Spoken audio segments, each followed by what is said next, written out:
The time is 4:17 a.m. in the Donetsk Oblast. The streets are completely drowned in a thick, heavy mist.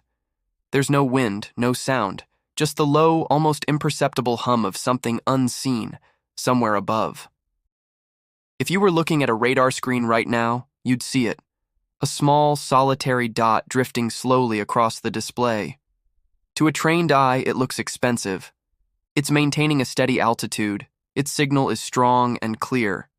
The kind of contact that makes every air defense officer in a 5-mile radius sit up a little straighter. This is what they train for, what their advanced systems are built to detect, an eye in the sky. But here's the truth about that dot. It's not a multi-million-dollar surveillance aircraft. It's not a high-tech piece of Western hardware. The truth is, it's worth less than a single button on a Russian uniform. It's a $500 decoy, born not in a state-of-the-art military lab, but in a damp, cramped basement. And it's about to change everything. North of Kramatorsk, 6 volunteers are huddled together in that basement. There are no uniforms here, no official insignias, just the glow of old laptops, the smell of soldering irons, and the bitter taste of coffee that's been reheated one too many times. They call themselves the Noise.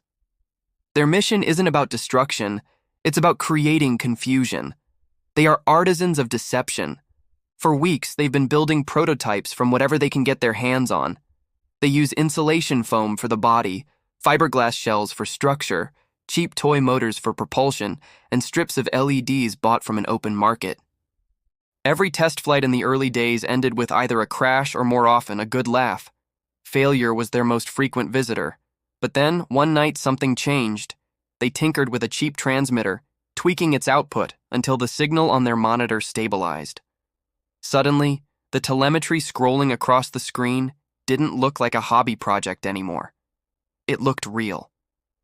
It was mimicking the signature of a genuine intelligence, surveillance, and reconnaissance drone, an ISR drone. There was no cheering in the basement that night, no high fives. The 6 of them just stared at the screen in silence. They understood the gravity of what they had just created. This little piece of foam and wire was a lie, a digital ghost. And they knew that tomorrow, somewhere not too far away, someone else's radar was going to believe that lie completely. Their target is an elite Russian brigade, dug in near the industrial edge of Donetsk. They are a fortress of sensors and steel. They have dozens of vehicles, sophisticated surface-to-air missile batteries, and powerful radar trucks. Their confidence, their entire defensive strategy, is built on the superiority of their equipment. They believe they see everything. Every blip on their screen, every shadow in the sky, is a piece of information they can control. But at 4:17 a.m., their screens flash to life with a new contact. It's large, it's steady, and it's moving high above them. The system confirms the signature. It's an ISR drone. They believe Ukraine has sent its best eyes to watch them, to map their positions, to prepare an attack. The reaction is immediate. Orders are barked through headsets. Searchlights ignite, their powerful beams cutting futilely through the dense fog. Anti-drone teams scramble, grabbing their rifles, helmets clicked into place as they rush to their posts. Every eye, every sensor, every weapon is aimed skyward, searching for a phantom. They are all looking the wrong way. Just 1.2 kilometers to the south, tucked away in the ruins of a collapsed apartment block, another team waits in the dark. 4 FPV pilots, their faces illuminated only by the dim glow of their video goggles. Their fingers hover over the joysticks of cheap controllers. On the ground beside them, their own drones sit silent. There's no movement, no power, no signal. They can't risk transmitting too early. The enemy's electronic warfare systems would hear them instantly. They are waiting for a specific sound. And then it comes. The sharp, distinct whoop of Russian radar systems powering up to full strength, sweeping the sky for the high-altitude threat. When they hear it, they smile. The decoy is working perfectly. Every single radar array in the district is now focused on the sky, scanning high, desperately trying to lock onto the ghost. This intense focus creates momentary blind spots, tiny windows of invisibility near the ground. As the radar beams sweep past, they get about 2 seconds of total electronic silence. That's all they need. 3 FPV drones launch simultaneously. They don't climb. Instead, they hug the ruins, darting through the thick fog like angry hornets, flying just 2 meters above the shattered streets. They are ghosts of a different kind.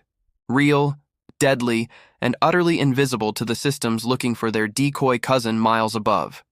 Their targets are chosen: a command tent, an ammunition truck, and the very radar vehicle that's currently hunting the Phantom. The entire sequence takes 114 seconds. The first impact is the radar truck. A brilliant, silent flash in the night. The eyes of the brigade are now blind. The second drone hits the command tent. There's a pause, a split second of silence, and then a low, muffled roar as the heart of their operations is ripped apart. The third drone strikes the ammo truck. The explosion is catastrophic. It tears the fog open, a brief, violent sunrise that illuminates the chaos before plunging everything back into darkness. The enemy's radar grid collapses. Inside the crippled command tent, operators scream for coordinates that no longer exist. Their screens are black. Their signals have vanished. Their radios spit nothing but static.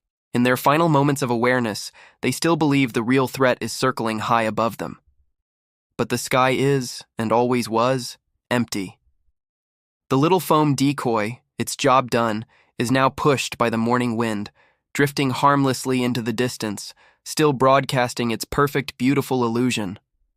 But the plan isn't over.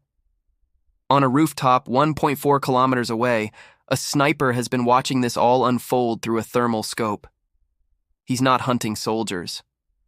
His target is a specific piece of metal, a signal antenna, the last communications link keeping the shattered brigade connected to its wider network.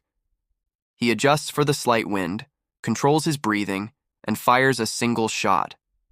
You can see the metal snap. The feed goes to static for 38 seconds. It's not a long time, but on a battlefield that has just gone blind and deaf, 38 seconds is an eternity. In those moments, everything changes. The Russian soldiers, disoriented and terrified, don't know what hit them. They start firing wildly into the sky, shooting at phantoms, at reflections in the fog, at the ghost drone they are convinced is still up there. By sunrise, the scene is one of total devastation. 4 high-value vehicles are gone. 1 headquarters unit is reduced to smoldering ashes. And the total cost to the Ukrainian side for this entire operation? Less than $600. 11 hours later, Russian recovery units are carefully combing through the wreckage. They are looking for answers. They expect to find advanced Western optics, encrypted processor chips, the kind of sophisticated technology that would explain such a precise and devastating attack. But what they find instead is insulation foam. They find hobby wires, a cheap motor, and a transmitter from a remote-controlled airplane. It's not just wreckage, it's a revelation. It's undeniable proof that the future of warfare isn't about who spends the most money. It's about who learns the fastest. That night, back in the basement, the 6 builders from the noise receive a short encrypted message. It just says, "Confirmed hit, 2 minutes." They don't celebrate. They don't pop champagne. They just read the message, nod, and get back to work. Because they understand that in this new kind of war, victory is temporary. Innovation is survival. The battlefield has fundamentally changed. Firepower is no longer the only weapon that matters. Now, deception is king. This story proves that a $500 signal can defeat a $1 million system. A small, clever idea born in a basement can paralyze an entire army. The nature of war is no longer about who can fire first, but who understands how to be unseen. Thank you so much for watching. If this story resonated with you, please consider liking the video and subscribing to the channel for more content like this. Stay safe, and we'll see you in the next one.